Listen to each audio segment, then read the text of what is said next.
श्रीलंकेविरुद्धच्या टी20 मालिकेसाठी भारतीय निवडकर्त्यांनी ऋतुराज गायकवाडला संघात स्थान दिले नाही, त्यावर माजी भारतीय क्रिकेटपटू कृष्णमाचारी श्रीकांत यांनी टीका केली आहे।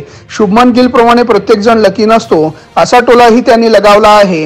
ऋतुराज टी20 मध्ये स्थान मिळवण्यासाठी पात्र आहे, निवडकर्त्यांनी त्याच्याकडे लक्ष देणे गरजेचे आहे असा सल्ला श्रीकांत यांनी दिला।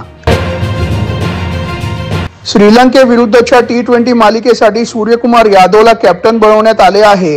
आता सूर्याची प्रतिक्रिया समोर आली। तुमच्या प्रेम पाठिंब्याबद्दल आणि शुभेच्छांबद्दल मनपूर्वक आभार। गेले काही आठवडे माझ्यासाठी स्वप्नापेक्षा कमी नव्हते आणि मी खरोखरच कृतज्ञ आहे। देशासाठी खेळणे ही सर्वात खास भावना असते। ही नवीन भूमिका खूप जबाबदारी उत्साह आणते। तुमचा पाठिंबा आणि आशीर्वाद मिळत राहील असे सूर्या म्हणाला। गणपतीसाठी कोकणात जाणाऱ्यांसाठी गुड न्यूज आहे। कोकण रेल्वेने 7 विशेष गाड्या कोकणासाठी सोडण्याचा निर्णय घेतला आहे। या गाड्यांचे आरक्षण 21 जुलैपासून सकाळी 8 वाजता सुरू होणार आहे। कोकणात जाणाऱ्या प्रवाशांची मोठी व्यवस्था व्हावी यासाठी कोकण रेल्वे प्रशासनाने हा निर्णय घेतला आहे। त्यामुळे गणेशोत्सवात प्रवाशांना मोठा दिलासा मिळणार आहे। शिवसेना उद्धव बाळासाहेब ठाकरे पक्षाची सेना भवन येथे उद्धव ठाकरे यांच्या उपस्थितीत विधानसभा संपर्क प्रमुखांची बैठक पार पडली। या बैठकीत उद्धव ठाकरे यांनी पुढील 41 दिवसात आचारसंहिता लागेल, त्यामुळे जोमाने काम करा असे सांगितले।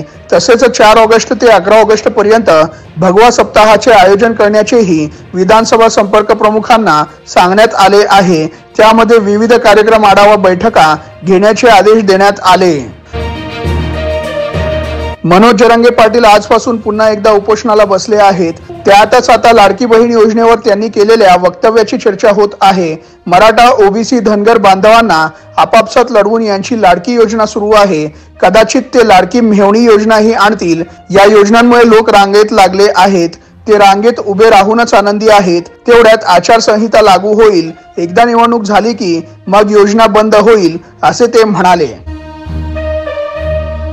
भारतीय क्रिकेट संघाचा कोच गौतम गंभीरने नेहमी मोठ्या सामन्यांमध्ये चांगली फलंदाजी केली असे समालोचक हर्षा भोगले यांनी म्हटले आहे। 2007च्या टी20 वर्ल्ड कप मध्ये 75 धावा आणि 2011च्या वर्ल्ड कप फायनल मध्ये 97 धावांची खेळी गौतमने केली होती, पण या दोन्ही फायनल सामन्यात त्याला म्हणावे तसे श्रेय देण्यात आले नाही। मुळात तो विजयाचा शिल्पकार होता, त्याला श्रेय देणे गरजेचे होते असे भोगले यांनी म्हटले। भारतीय क्रिकेटपटू हार्दिक पांड्या आणि अभिनेत्री नताशा स्टॅन्कोविकने यांनी घटस्फोटाची घोषणा केली आहे। लग्नाच्या 4 वर्षांनंतर त्यांनी वेगळे होण्याचा निर्णय घेतला आहे। दोघेही श्रीमंत आहेत। हार्दिक जवळ तब्बल 91 कोटी रुपयांची संपत्ती आहे, तर नताशाच्या नावावर एकूण 20 कोटींची संपत्ती आहे। पोडगी म्हणून हार्दिक नताशाला मोठी रक्कम देणार आहे। दरम्यान हार्दिकला बीसीसीआय वर्षाला 5 कोटी रुपये देते।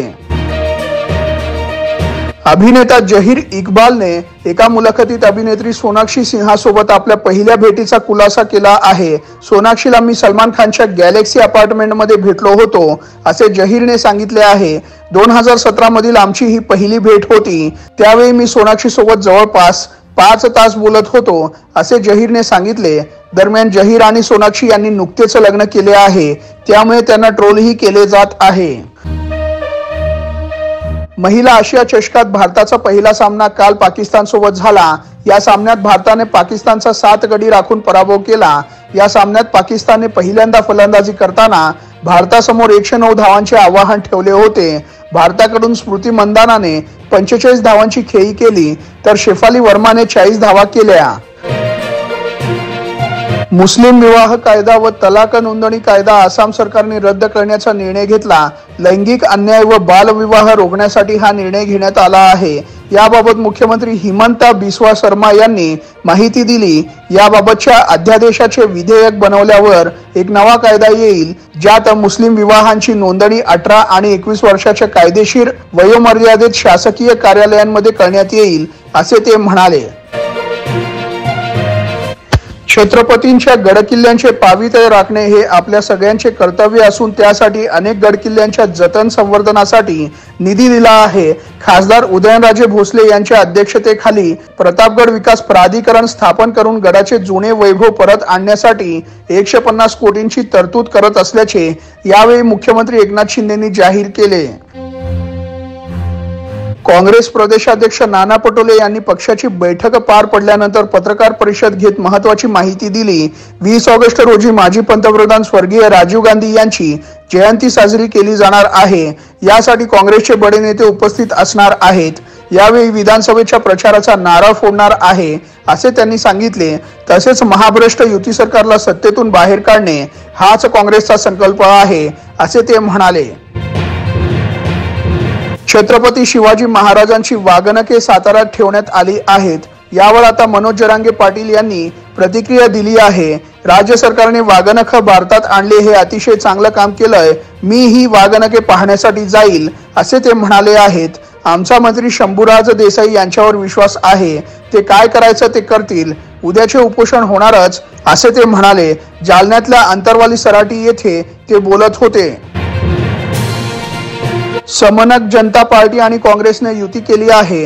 याबाबत जाहीर युती कार्यक्रम पार पडला। या कार्यक्रमासाठी काँग्रेस नेते नाना पटोले तसेच एसजेपीचे नेते संदेश चव्हाण हे नेते उपस्थित होते। एकाच विचाराने महाराष्ट्रात काम करणारे दोन पक्ष आज एकत्र आले। तसेच फक्त सशक्त समाज निर्माण करण्यासाठी कोणत्याही पदाची अपेक्षा न ठेवता एसजेपी पक्ष आमच्यासोबत आला आहे अशी माहिती पटोलेंनी आपल्या भाषणात दिली। नागपूर शहर आणि जिल्ह्यात मुसळधार पावसामुळे जनजीवन विस्कळीत झाले आहे। यानंतर उपमुख्यमंत्री देवेंद्र फडणवीसांनी प्रशासनाला सतर्क राहण्याचे आदेश दिले आहेत। ज्या सखल भागात पाणी शिरले तेथील नागरिकांना सुरक्षित ठिकाणी हलवण्यात आले आहे। कुही परिसरात काही रस्ते बंद झाले आहेत। गडचिरोलीतील काही भागांचा संपर्क तुटला आहे। सर्व यंत्रणांना अलर्ट मोडवर ठेवण्यास सांगण्यात आले आहे अशी माहिती फडणवीसांनी दिली। 70 दिवसांनी विधानसभेची निवडणूक आहे। आता तयारीला लागा। सत्ता तुमच्या हातात आल्याशिवाय राहत नाही असे शरद पवार म्हणाले। ते अहमदनगरमध्ये बोलत होते। बळीराजासाठी सत्ता वापरणे हे सूत्र राजकर्त्यांचे असले पाहिजे। शेतीला जोडधंदा म्हणून दूध धंद्याकडे बघितले जाते, मात्र आज त्यासाठी संघर्ष करावे लागत आहेत। तसेच मोदींच्या सभेत कांद्याला भाव मागितल्यावर पोलीस पकडून जेलमध्ये टाकत आहे असेही ते म्हणाले। किल्ले विशाळगड येथील बेकायदेशीर अतिक्रमण हटवण्यावर मुंबई हायकोर्टाने स्थगिती दिली। विशाळगडावरील तोडफोडीनंतर सरकारने अतिक्रमण हटवण्यास परवानगी दिली होती। आता सप्टेंबर पर्यंत कारवाई न करण्याचे निर्देश राज्य सरकारला देण्यात आले आहे। हे निर्देश न्यायाधीश बर्गिस कुलाबावाला आणि न्यायाधीश फिरोदश पुनीवाला यांनी दिले। तसेच विशाळगडावर तोडफोड होत होती तेव्हा सरकार काय करत होते असा जाबही कोर्टाने विचारला। तेलंगणाचे मुख्यमंत्री रेवंत रेड्डी यांनी कर्जमाफी योजनेला सुरुवात केली आहे। पहिल्या टप्प्यात शेतकऱ्यांच्या खात्यात 6098 कोटी रुपये जमा करण्यात आले आहेत। शेतकऱ्यांना 1 लाखांपर्यंत कर्जमाफी मिळणार आहे। काही शेतकऱ्यांना चेक देण्यात आले। पहिल्या टप्प्यात 11 लाख शेतकऱ्यांना फायदा होणार आहे, तर दुसऱ्या टप्प्यात 1.5 लाख आणि तिसऱ्या टप्प्यात 2 लाखांपर्यंत शेतकऱ्यांचे कर्ज माफ होणार आहे। भारतीय महिला क्रिकेट संघाची सलामीवीर फलंदाज स्मृती मंदानाने इतिहास रचला आहे। ती T20 क्रिकेटमध्ये सर्वाधिक 3365 धावा करणारी भारतीय खेळाडू ठरली आहे। मंदानाने ही कामगिरी आशिया चषकातील पाकिस्तान विरुद्धच्या सामन्यात केली। स्मृतीने भारताच्या हरमनप्रीत कौरला मागे टाकले आहे। हरमनप्रीतच्या 3349 धावा आहेत। दरम्यान भारताने पाकिस्तानचा शुक्रवारच्या सामन्यात 7 विकेट राखून पराभव केला आहे।